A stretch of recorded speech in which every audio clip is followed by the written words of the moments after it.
चतुर्थ दिवस की कथा में हम प्रवेश करते हैं और कल तृतीय दिवस की कथा में राजा बलि के यहाँ पर प्रभु श्री बावन भगवान राजा बलि के द्वार पर पहुंच गए और उनको केवल 3 पैरों की भूमि मांगी और उनको 3 पैरों में ही चल दिया।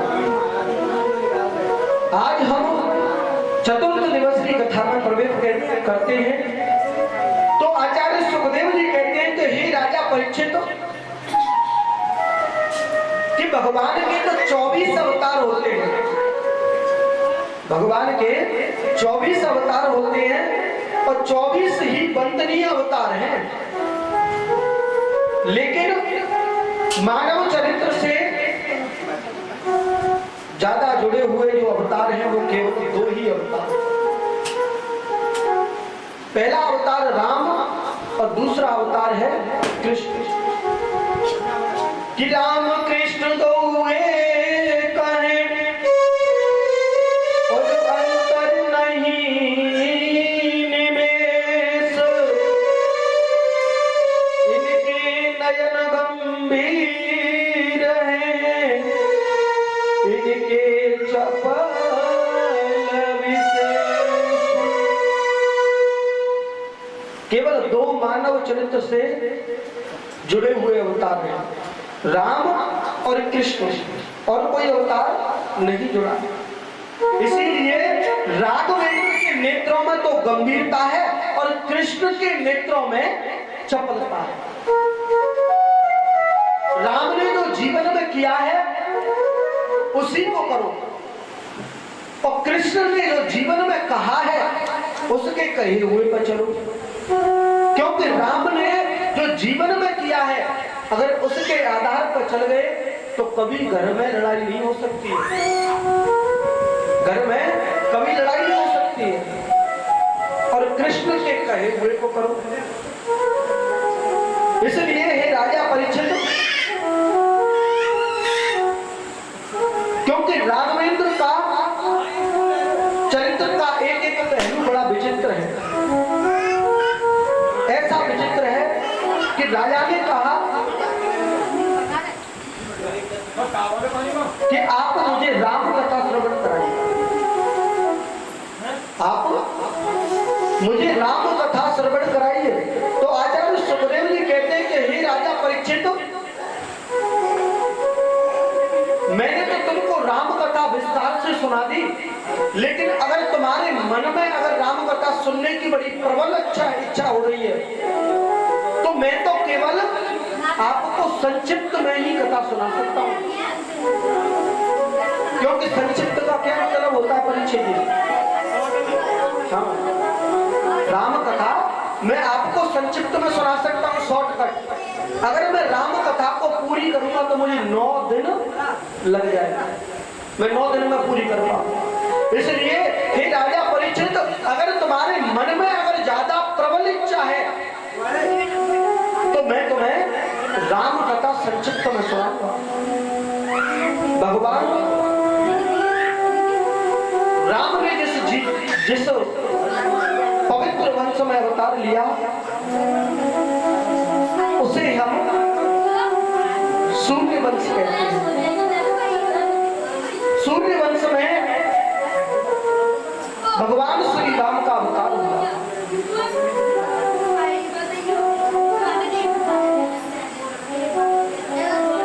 अरे लाला लाउड स्पीकर में बंद कर लिया।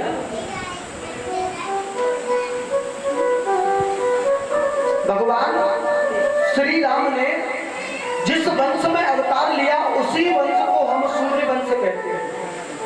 तो नारायण के पुत्र ब्रह्मा हुए, ब्रह्मा के पुत्र मारीच हुए, और मारीच के ही है कश्यप, और कश्यप के ही पुत्र सूर्य हैं, और सूर्य का एक और विवस्वान, सूर्य का एक और नाम है विवस्वान, सूर्य का एक और नाम है विवस्वान, बल्कि सूर्य का वास्तविक नाम विवस्वान ही है। तो सूर्य वंश उनसे ही प्रारंभ प्रारंभ होता है। विवस्वान के द्वारा जो पुत्र उत्पन्न हुआ उसे हम वैव स्तन मनु कहते हैं। और वैव स्तन मनु महाराज के पुत्र हुए प्रद्युम्न।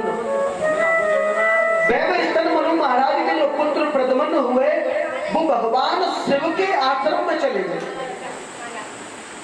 भगवान शिव के आश्रम में पहुंच गए गलती से, और जैसे ही भगवान शिव के आश्रम में पहुंचे तो भगवान शिव के आश्रम में पहुंचते ही उनको नारी बनना पड़ा।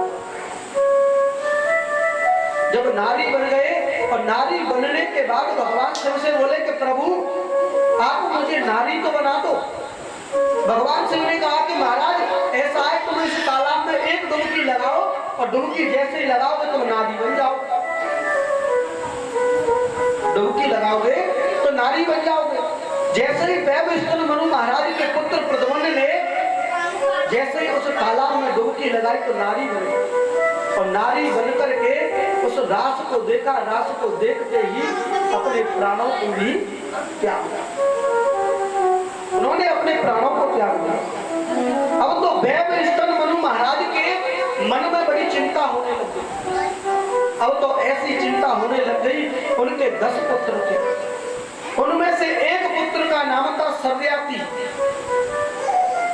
सर्याती जो पुत्र था, सर्याती नाम के जो पुत्र थे, उन्हीं के यहाँ पर एक परम सुंदरी कन्या ने जन्म लिया था, और उसी कन्या का नाम था सुकन्या।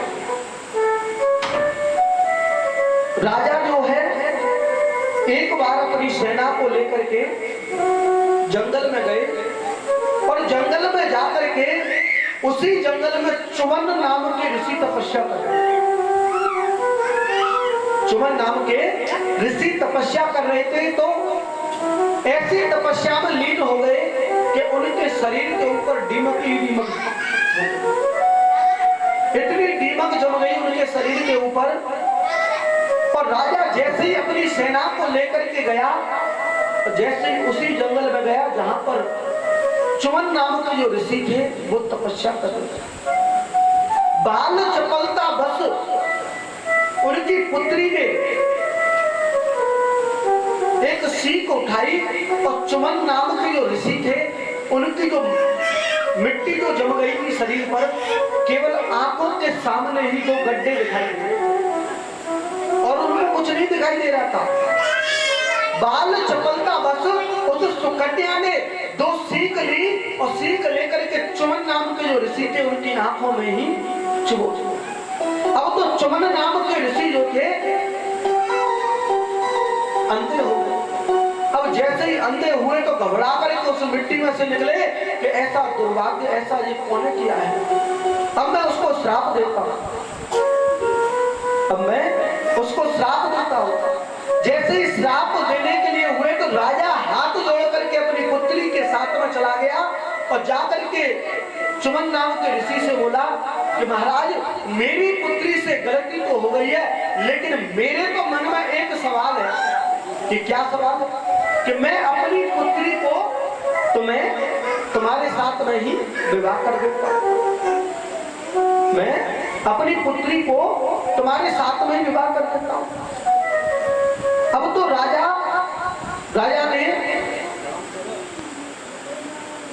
उस अपनी पुत्री का विवाह उसी के साथ चुमन नाम के ऋषि जो थे उनके साथ में विवाह कर दिया। राजा की पुत्री ने अश्वनी कुमारों से सलाह ली, और सलाह लेने के बाद भली प्रकार उसी आंखों में रोशनी प्रदान, जैसे ही वो रोशनी प्रदान की, और रोशनी प्रदान करने के बाद सूर्य वंश में एक और प्रतापी राजा हुआ। सूर्य वंश में एक और प्रतापी राजा हुए नभग। महाराज नभग के पुत्र हुए नाभाग, और नाभाग के पुत्र हुए राजा अम्बरीश।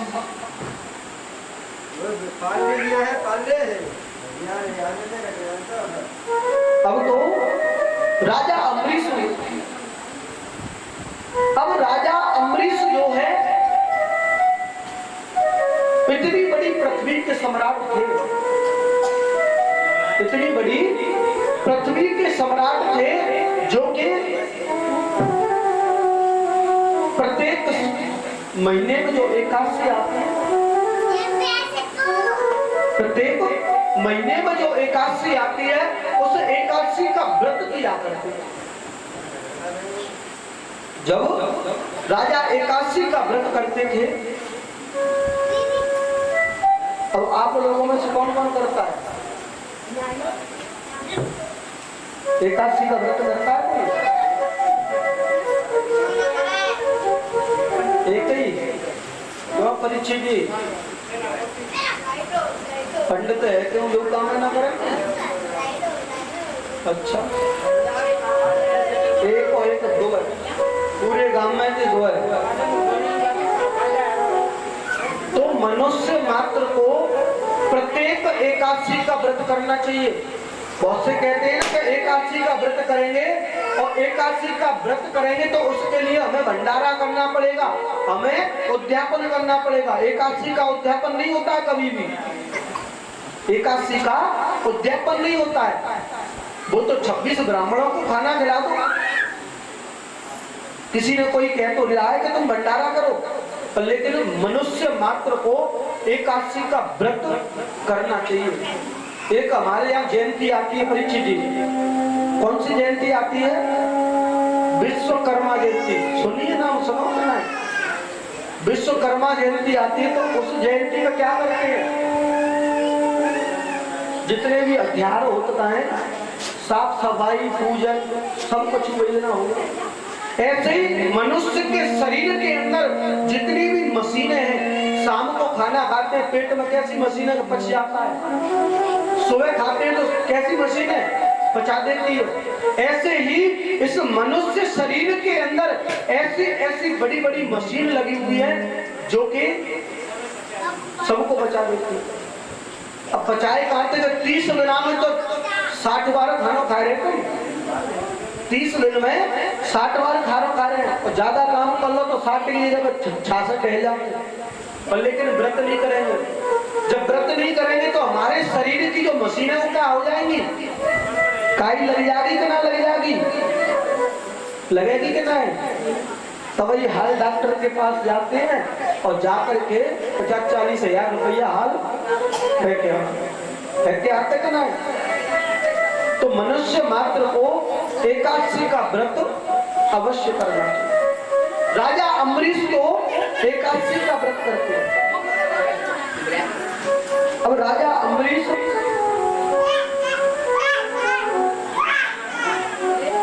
एकादशी का व्रत करते हैं, और दूसरे दिन द्वादशी के दिन वो संत को भोजन कराते हैं, और संत को भोजन कराने के बाद स्वयं अमृत पान करते हैं। उससे पहले भी हाथ में लेते कुछ नहीं। जैसे ही राजा अम्बरीश ने एकादशी का व्रत किया, और एकादशी का व्रत करने के बाद में जैसे ही द्वादशी आई, और द्वादशी आई तो राजा अम्बरीश चरणामृत लेने के लिए तैयार हो गए। और जैसे ही चरणामृत लेने के लिए तैयार हुए, इतनी देर में तो संत दुर्वासा जी महाराज राजा अम्बरीश के यहाँ पर पहुंच गए। जैसे ही राजा अम्बरीश के यहाँ पर पहुंचे, और राजा अम्बरीश ने देखा और देख करके कहा कि आइए महाराज, आपने भी क्या एकादशी का व्रत किया है? हाँ हाँ, हमने भी तो एकादशी का व्रत किया है। तो देखो मैं चरणामृत लेने के लिए तैयार हूँ। तो अब तो राजा अम्बरीश ने इतनी बात कही, तो इतने में ही संत दुर्वासा जी महाराज ने कहा कि महाराज ऐसा है, अभी हम स्नान आदि से निवृत्त होकर के लौट करके आते हैं, तो जब तक आप यही कहिए। अब तो संत दुर्वासा जी महाराज स्नान आदि से निवृत्त होने के लिए चले गए, और जैसे ही स्नान आदि से निवृत्त होने के लिए गए, तो उतनी देर में तो संत दुर्वासा जी महाराज को वहां पर स्नान आदि में बहुत समय लग गया। जब उनको समय लग गया, तो राजा अम्बरीश ने देखा कि संत तो पता नहीं चले गए कि क्या हुआ, पता नहीं, बहुत टाइम हो गया, और मुझे द्वादशी को ही पारण कर लेना चाहिए था, और कुछ द्वादशी के कुछ घंटों बाद त्रयोदशी प्रारंभ हो जाती है। त्रयोदशी प्रारंभ हो जाती है। जब त्रयोदशी प्रारंभ हो जाती है तो द्वादशी के दिन ही पारण करते। अब तो राजा अम्बरीश ने कहा कि कुछ घंटों के बाद त्रयोदशी प्रारंभ हो जाएगी, तो अब तो मैं चरणामृत ले लेता हूँ। जैसे ही राजा अम्बरीश चरणामृत लेने के लिए हुए और इतनी देर में तो संत दुर्वासा जी वहीं पर पधार गए। और जैसे ही संत दुर्वासा जी पधारे, संत दुर्वासा जी ने कहा कि अरे राजा, तुम ये क्या कर रहे हो? महाराज, आप तो स्नान आदि से बहुत समय लग गया, लेकिन मैं तो चरणामृत ले रहा था। अब तो संत दुर्वासा जी ने अपनी जटा में से एक जटा उकासी और जटा उकास करके नीचे जमीन पर फेंकी। उसी में से कृत्या नाम की राक्षसी, और जैसे ही कृत्या नाम की राक्षसी पैदा हुई, और कृत्या नाम की राक्षसी सबसे पहले तो राजा अम्बरीश को मारने के लिए दौड़ी। राजा अम्बरीश ने हाथ जोड़ करके कहा कि महाराज, ये कृत्या नाम की राक्षसी है और जो मुझे मारने के लिए आई। और राजा अम्बरीश ने हाथ जोड़ करके मना कर दिया, अगर मुझसे कोई गलती हुई हो तो मुझे यही मार दो। इतनी देर में तो कृत्या नाम की राक्षसी पैदा हुई, और इतनी देर में तो राजा अम्बरीश ने भगवान को याद किया और भगवान का सुदर्शन चक्र चला।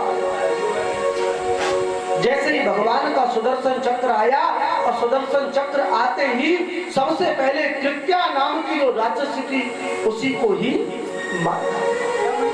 जैसे कृत्या नाम की राक्षसी को मारा, और मारने के बाद वही भगवान का सुदर्शन चक्र संत दुर्वासा जी के पीछे पीछे दौड़ने लगे।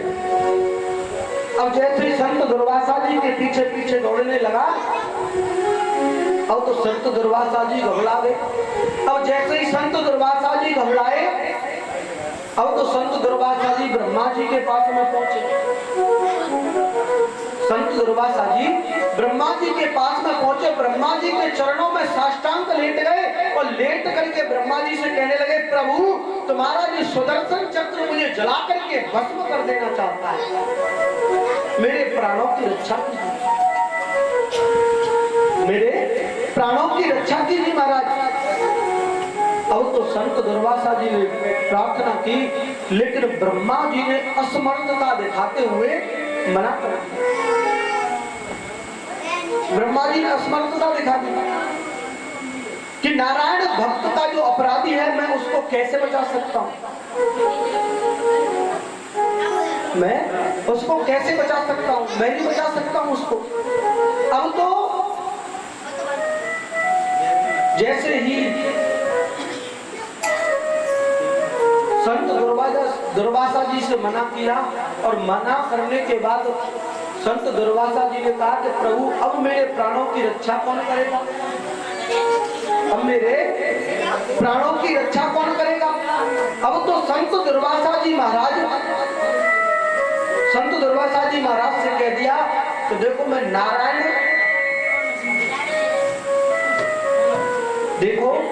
नारायण भगवान का जो अपराधी है उसको बचा तो नहीं सकता हूं, लेकिन एक सलाह दे सकता हूं। कि क्या सलाह है? कि तुम जाओ और नारायण भगवान के चरणों में प्रणाम करो, या फिर तुम भोले बाबा के पास में जाओ। अगर भोले बाबा तो कृपा के दयालु होते, शायद तुम्हारे ऊपर उनको कृपा आ जाए तो तुम भोले बाबा के पास में चले जाओ। अब तो संत दुर्वासा जी दौड़ते हुए भोले बाबा के पास में पहुंचे, और भोले बाबा से जाकर के कहने लगे कि प्रभु, आपका ये सुदर्शन चक्र मुझे जला करके भस्म कर देना चाहता है, आपका ये सुदर्शन चक्र मुझे जला करके भस्म कर देना चाहता है महाराज, अब मेरे प्राणों की रक्षा कीजिए। अब तो भोले बाबा ने भी असमर्थता दिखा दी, और असमर्थता दिखाते हुए अब तो भोले बाबा ने कहा कि मैं तो तुम्हें नहीं बचा सकता। अब संत दुर्वासा जी से कहा कि तुम जाओ नारायण भगवान के चरणों में प्रणाम करो, क्योंकि नारायण भगवान का जो भक्त है तो शायद हो सकता है नारायण भगवान बचा लो, शायद हो सकता है कि नारायण भगवान बचा ले और कोई नहीं बचा सकता। अब तो संत दुर्वासा जी महाराज नारायण भगवान के पास में गए और नारायण भगवान के पास में जाकर के नारायण भगवान के चरणों में प्रणाम किया। नारायण भगवान से कहा कि प्रभु आपका जो सुदर्शन चक्र मुझे जलाकर के भस्म कर देना चाहता है, लेकिन मेरे प्राणों की रक्षा कीजिए। अब तो नारायण भगवान ने भी मना कर दिया कि देखो मैं अपने भक्त के अपराधी को नहीं बचा सकता, क्योंकि भक्त के बस में है भगवान, भक्त के बस में ही तो है। अगर तुम बढ़िया से बढ़िया अच्छी से अच्छी पूजा करोगे तो क्या भगवान तुम्हारी सहायता नहीं करेगा? लाइट लेकर के घूमेगा कि मेरा भक्त किधर है, क्योंकि भक्ति में ही शक्ति मिलती है। अब आपने नाम सुना होगा झांसी, झांसी नाम सुना? झांसी, झांसी के पास में एक बागेश्वर धाम है और पंडित धीरेन्द्र कृष्ण शास्त्री जी महाराज का उन्होंने बहुत बड़ा आश्रम बना रखा और उनके ऊपर हनुमान जी की बहुत बड़ी कृपा है, बालाजी महाराज की बहुत बड़ी कृपा है। कितना भी बड़ा जिंद हो, कितना भी बड़ा भूत हो, चाहे कछु हो, बीच सभा में से नाम लेकर के बुलाते हो तो किसी को कुछ बताना नहीं पड़ता है। तो किसकी कृपा होती है? भगवान की होती है, नहीं होती है। जब भगवान की कृपा हो जाएगी तो हम भी ऐसे ही हो जाएंगे, हो जाएगी कि नहीं हो जाएगी? अब तुम लोग भक्ति करते हो, भक्ति करते हो कैसे? अच्छा एक बात बताओ भैया, जब तुम मंदिर में पूजा करने जाओगे जातो के नाए कौन उठ जाओगे? 1 2 3 साढ़े 3 10 से जाते हैं। अच्छा ये बताओ भैया, जब तुम भगवान क्यों तुम में जाओगे जाते हैं कि वैसे ही कह रहे होते? झूठ मत बोलिए, ध्यान रखिए। अच्छा ये बताओ कब के गए हो तुम? क्यों महाराज? अरे जो लाली के बाद में खिला ली, कब के गए मंदिर? अभी गए 8-10 दिन आएंगे, 8-10 दिन पहले ही गए ना। तो एक बात तो बताओ महाराज कि जब तुम मंदिर में पूजा करने जाते हो तो जैसे बिल्कुल स्टेट में किसी देवी देवता की मूर्ति लगी हो, किसी की भी, बालाजी की, हनुमान, किसी की भी लगी हो, तो तुम प्रणाम कैसे करते हो? साष्टांग लेट करके ही तो प्रणाम करते हैं, करते कि नहीं करते? तो सीधे लेट जाते हैं, भगवान के चरणों में अपने सर को कर लेते हैं, ऐसे ही करते हैं। क्यों भैया ऐसे ही करें ना, करते कि नहीं? माटी के से दौड़ाओ पीछे बताए दे करो।